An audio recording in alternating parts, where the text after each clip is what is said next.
Gimana ceritanya seorang pemain yang tadinya hampir dilupain, malah jadi penyelamat buat salah satu klub terbesar di Indonesia. Nah, ini dia kisah Andrew Young.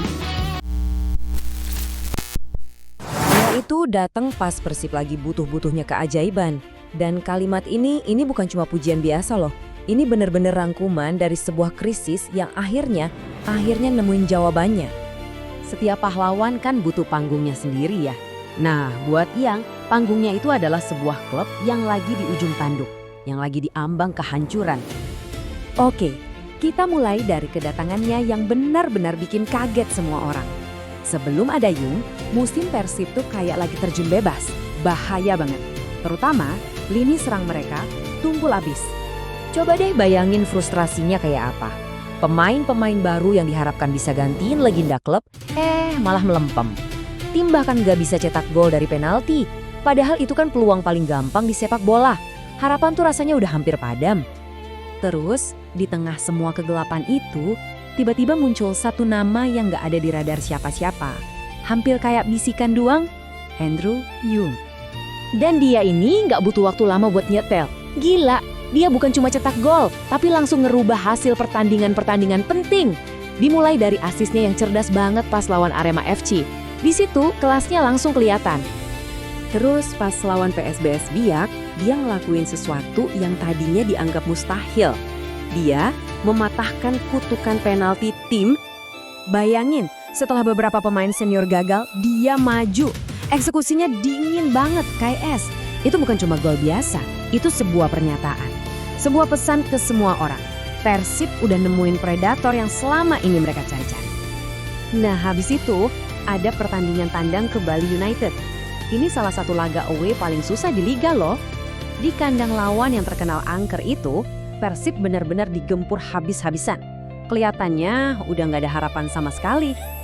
Dia masuk sebagai pengganti waktu sisa 14 menit doang. Dan Yung lakuin spesialisasinya. Cetak gol kemenangan di momen paling genting. Gol itu benar-benar ngasih napas baru buat tim dan ngehidupin lagi mimpi mereka buat juara. Dan ceritanya nggak berhenti di situ, panggungnya makin besar. Begitu main di kompetisi Asia, si predator ini malah jadi makin ganas. Dia buktiin kualitasnya tahap demi tahap, ngelawan tim-tim yang jelas lebih berat. Nah, ini yang jadi pertanyaan besarnya kan? Dari mana sih datangnya predator klinis ini? Dan kok bisa-bisanya dia tersedia buat direkrut?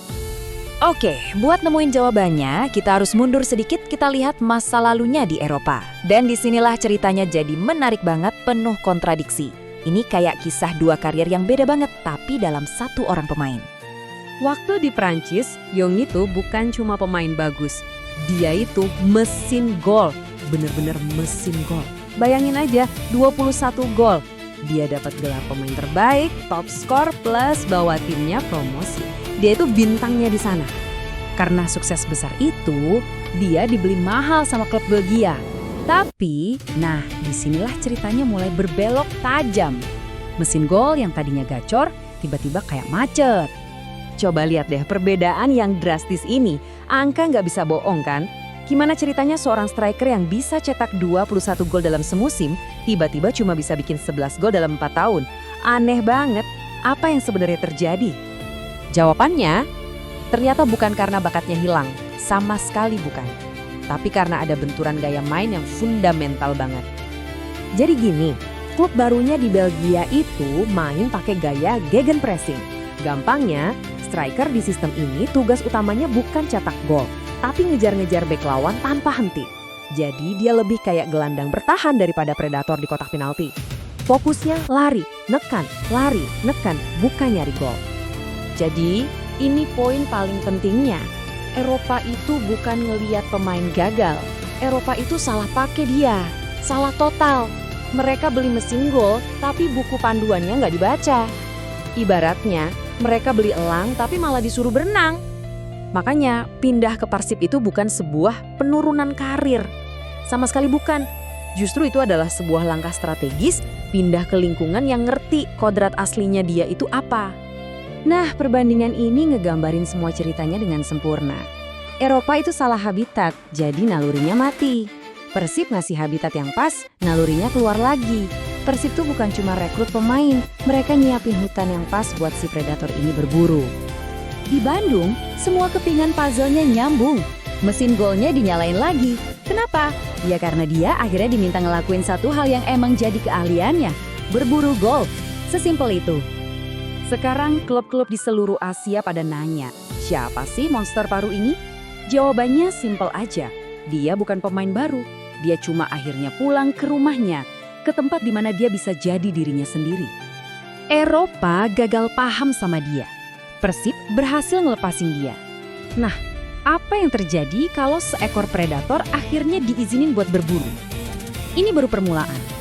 Dengan naluri membunuhnya yang udah bangkit lagi, pertanyaannya sekarang bukan lagi apakah dia bakal cetak gol, tapi siapa korban berikutnya.